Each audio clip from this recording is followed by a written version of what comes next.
Hi everybody, welcome to my things to do. Today I'm going to be making a shamrock. I'm going to be using some spent shotgun shells. In an earlier video I showed you how to separate the metal part from the plastic part of the spent shotgun shell. Look for that. If you haven't already seen it, look for that first before you start this project. I want you to be able to do this safely. So today I'm going to, some of the things I'm using, again, spent shotgun shells. The most I paid for these was the box of shells that I used to go ahead and shoot at the range. While I was there, I'm with a gun club that also likes to shoot at the same time. So I was able to go ahead and gather lots of used shotgun shells, and I'm going to make this project. Now, although I love crafting, I'm not very good at drawing things, so if I do, I like to use a pattern. And I originally picked this up at the Dollar Tree. It came with another piece inside, and I was going to use this as a template to draw my shamrock and then paint it green. Yeah, I know what you're thinking, because I was thinking it too after I took a look at it. I was like, why am I going to do that when it's already not only drawn out, it's painted green? Take a look and see what I do to make this my own. The most I've spent in box shotgun shells, well, I'm not even going to really count that because I love shooting.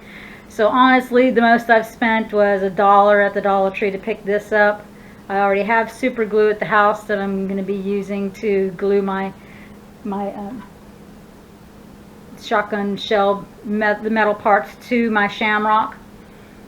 Let's get started. First thing I wanted to do is to take the spent shotgun shells and make a pattern around my shamrock to see exactly how many I would need. And I'm using both 20 gauge shells and 12 gauge shells because in some spaces I need a little bit smaller and others I want it larger. I've got it all spaced out the way I want it. Let me go ahead and clean these shells out and get them separated from the plastic.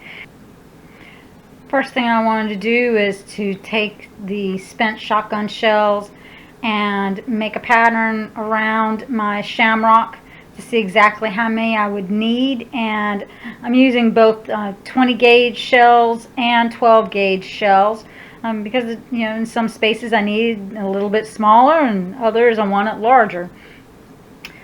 I've got it all spaced out the way I want it. Let me go ahead and clean these shells out and get them separated from the plastic. I've gone ahead and separated my metal from the plastic on my shotgun shells, and I've laid them back out on to my shamrock.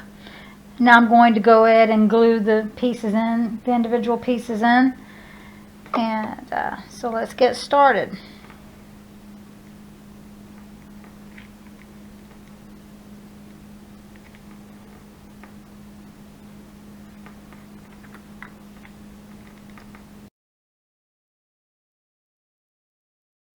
I have 2 more left. Let's get those on.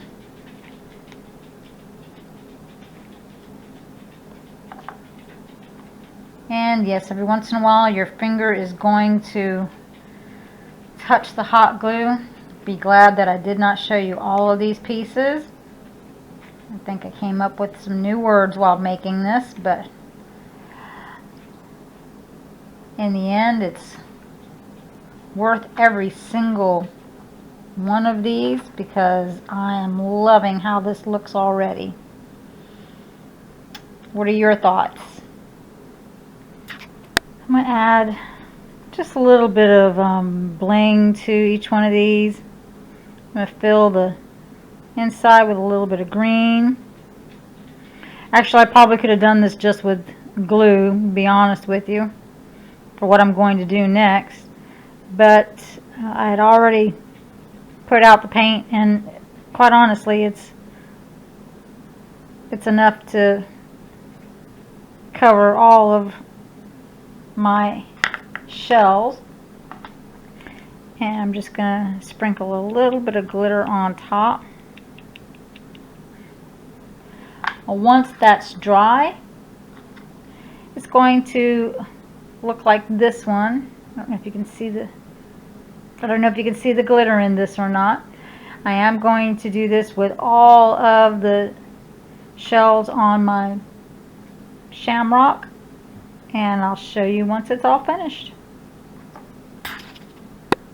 I finished putting the paint and glitter on each one of my shells, and I know I could have used a dot of glue, as I said, instead of the paint, but I wanted to use what I had handy. I had already taken out the paint, and I did that because I wanted to test to see which would have been better, with glitter or without. This is what the shell looks like without the glitter, a little dull.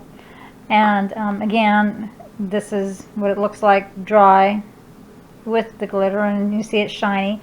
Yes, I could have used glitter paint, but I don't want to go out and purchase any glitter paint. I wanted to make this project as inexpensive as possible, so I want to use products that I already have at home. Right now, I've only put in $1 into this project, and that was getting the Shamrock from Dollar Tree. I would have already gone to the range, so I'm not even going to count the shells. Here's our finished product, Shamrock hanging on the door.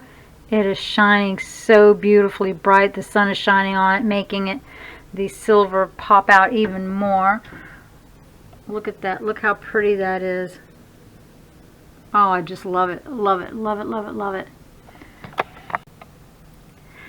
Today my thing to do was to make a door hanger for St. Patty's Day and make it as inexpensive as I possibly could. I managed to do that by getting a little help from the Dollar Tree on my Shamrock, the gun range for my shells.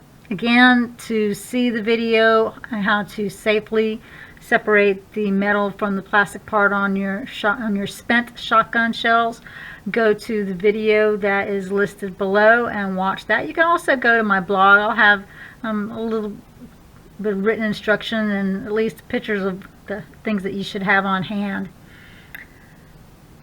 St. Patty's Shamrock, my thing to do. Why don't you make it your thing to do too? Comment below if you've made this project, if you've made anything similar to it. What are your favorite things to use your spent shotgun shells for? Take a picture and send it to us. Bye.